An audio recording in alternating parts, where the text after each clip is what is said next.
Good afternoon, everyone. Hello, good afternoon. Hello, hello. Yes. Can you hear? Yeah, thank you. Okay. Can someone help to have the slides up for the presentation? Yeah, great to see so many people here in the room. Thank you. Lots of familiar faces and other exciting faces here waiting to be elected. Before I start, I would like to acknowledge the Banarong and Wadarong people as a traditional custodian of the land on which Wyndham is being built. We pay our respect to ancestors and elders and all Aboriginal people here today who always have and always will care for the country, community today, and also future generations. I'd like to acknowledge the Hobsons Bay Mayor, Peter Hemphill, of councillors, Councillor Susan McIntyre, and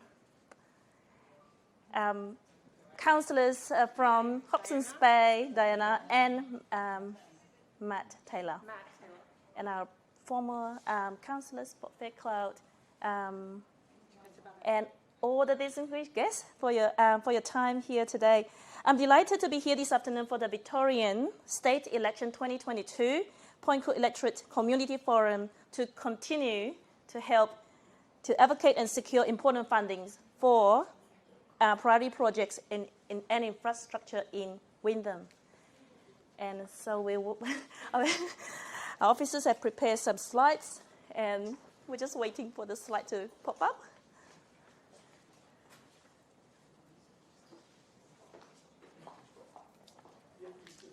Okay, great.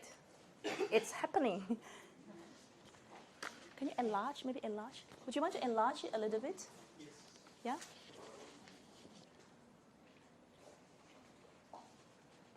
Okay, Wyndham City Council, we believe in developing strong partnership between state and local government to ensure the communities we build and live in are the best they can be.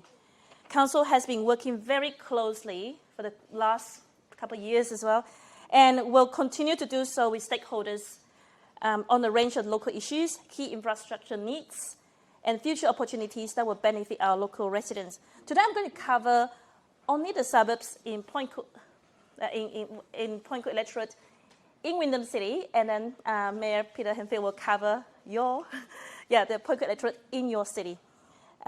Next slide, please. The next one, the next slides. Thank you.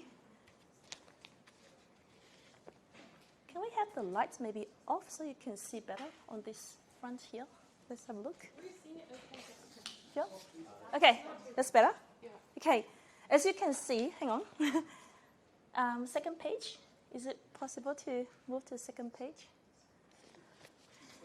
This is one of the advocacy we need is slow internet in Point Cook. So we really need a faster internet so we can actually effectively work. Yeah.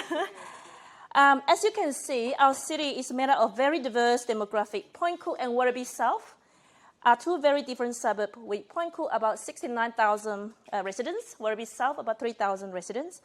Point Cook will be experiencing further growth in the next 20 years, as you can see in the slide, with an increase of another 18.5%, bringing the population to 82,000 in 2041. While this is not where the majority of our city's growth will take place, I'm sure many of you here in this room will agree with me that we are already behind in keeping up with infrastructure needs in Point Cook Electorate.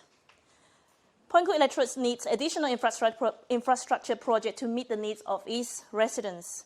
The median age is 32 years old for Point Cook, Werribee South 46. And most households are made up of families with 1 to 2 children. In Wyndham City itself, more than half of our residents are actually born overseas. Next slide, please. Thank you. What I'm going to present to you now, the next, is actually what has been endorsed by council. It's not for me, it's from the council, 11 councillors. Our key priority is to activate East Werribee as a business precinct. We're talking about 60,000 jobs being created, congestion eased, generation of new industries, learning and educational opportunities, and more health services for the West. Next slide, please. That's our main advocacy. Yeah? Thank you for nodding, Matt. Next one is, Council is seeking the early handover of land at the fringe of the area for the East Werribee Employment Precinct. We would like to, the activating precinct for community use, which could also work as a catalyst for future development in the precinct. You see up on the screen the little pink color there, right? So that is the piece of parcel of land we're looking at, 1.8 hectares only for Point Cook.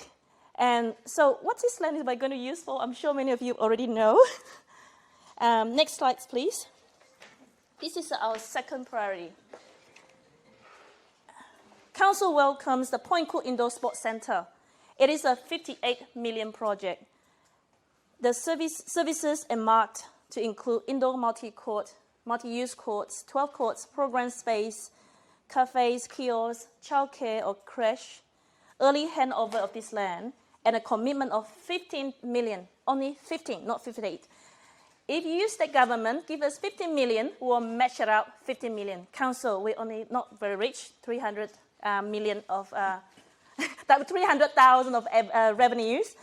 And so we're happy to match that up if state government give us 15 million. So we're happy to commit the other half. Because Eagle Stadium, which is the only indoor stadium, proper indoor stadium in Wyndham, is already at capacity. So a lot of people from Point Cook, we drive, children go to Eagle Stadium. Take a long time. Parents been telling me, return, take more than an hour. They just couldn't have time wasted like this. Third priority, next slide, schools. Okay, this is a topic that I'm familiar with because I'm a Learning City portfolio holder. Schools sit under state government, not council. Community, if they hear it. Schools sit under state government. So Point Cook faces some very big challenges when it comes to schools.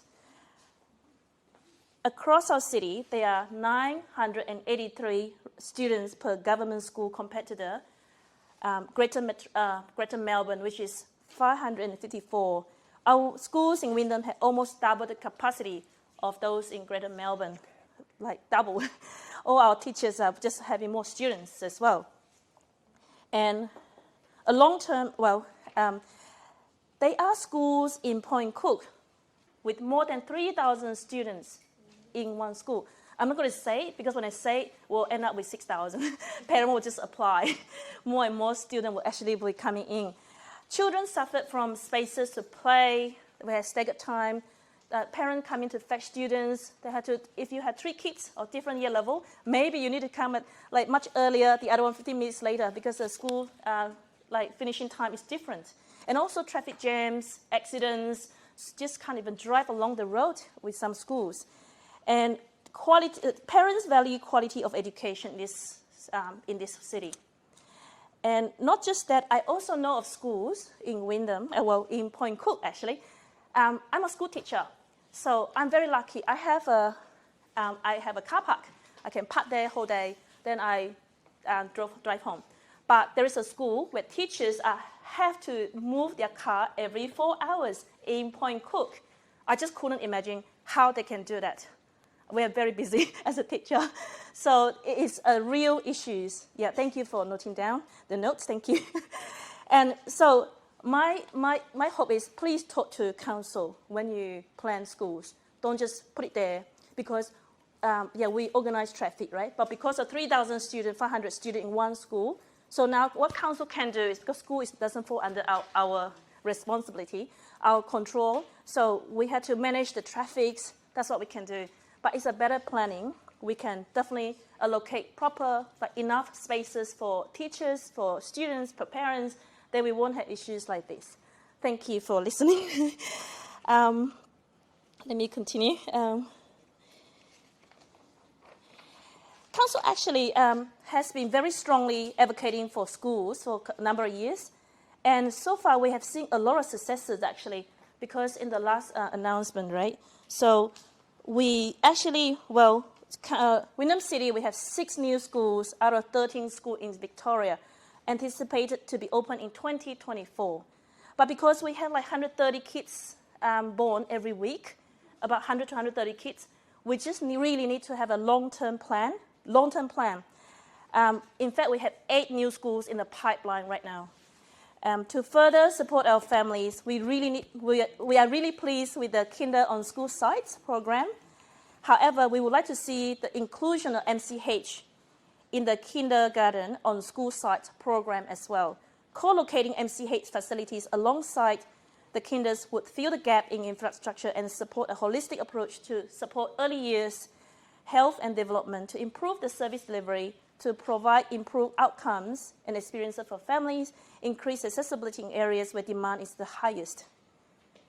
We would also like to see MCH, maternal child health at the Point Cook Hospital. And finally, last slide, please. This is a familiar one for everyone. We all know transport. I don't need to talk more about this. Another important issue for Point Cook is definitely transport. We need better links to bigger public transport infrastructure. Investment for bus network that connects residents to trains and also improve cycling and walking paths. Council already increased the budget for active transport from 1 million to 4 million, then this year to 5.2 million. We only have so much money, ratepayers' money. We don't have a lot. So the growth is very fast, and we need a lot of money from the state government to support the growth. Overcrowded buses and trains during peak hours. And fundings, we need fundings for additional train station car parks. Also, Harrison Ward councillors, we wrote to state government to initiate another bicycle cage on the Point Cook side of the train station. We got no reply so far. We're still waiting. And we would like the state government to understand the needs of our community. We would like to work very closely with the state government. If any one of you get elected in, we'd love to speak to you and to work together. Thank you, everyone.